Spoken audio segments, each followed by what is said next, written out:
అమ్మో నాకైతే మస్తు భయం అవుతుంది. గవి హైదరాబాద్లోకైతే రావు కదా. అయినా గీ అడవి జంతువులేంది గిట్లా జనాలేంట పడుతున్నాయి?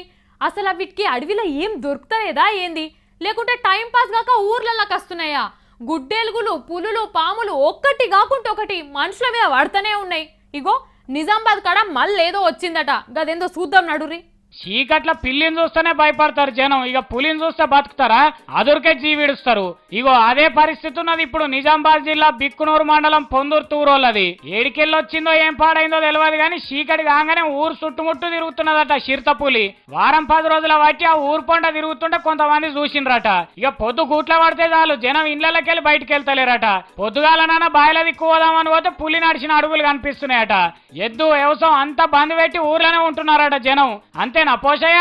మా విలేజ్ వాళ్ళకి మాత్రం ఇంతకుముందు దోమకొండ ఏరియాలో అక్కడ తిరిగేది, నిన్న బీటీఎస్ ఏరియాలో తిరిగేది, ఈరోజు పొందుర్తిలా. మా విలేజ్ వాళ్ళకి మాత్రం ప్రాణభయం ఉందన్న. ఈడ మునిగి ఆడ తేలుతుందట, తెల్లారంగానే గుట్టల మీదకి ఎక్కి చూస్తుందట, చెరువు కాడికి వచ్చి నీళ్లు తాగిపోతున్నదట. ఈడికే ఆనలు పడక, కరెంటు లేక, పంటలు ఎండిపోయి జనం అవస్థలు పడుతుంటే చిరుత పులులు కూడా మోపైనాయి.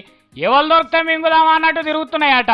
చిరుత పులిని చూసిన వాళ్ళు సల్జరం వచ్చి పన్నారట. ఇక పోలీసు వాళ్ళకి చెప్తే వాళ్ళు వచ్చే వరకల్లా మాయమవుతున్నది. వాళ్ళు ఓంగానే మళ్ళా కనబడుతున్నదట. మొత్తం చుట్టుముట్టు ఊర్లలో జనం గజ్జున వణుకుతున్నారట. మరి దానికి ఏం కావాలనో ఎట్లయితే పోతుందో తెలుస్తలేదు. ఒకటే తిరుగుతున్నదా లేకుంటే 2-3 సోపత్తోనే వచ్చినాయా ఇప్పటికైతే తెలియదు కానీ సర్కారు మాత్రం చిరుత పులులతోని చర్చలు జరిపి జనం ప్రాణాలు కాపాడాలని కోరుకుంటున్నారు పబ్లిక్.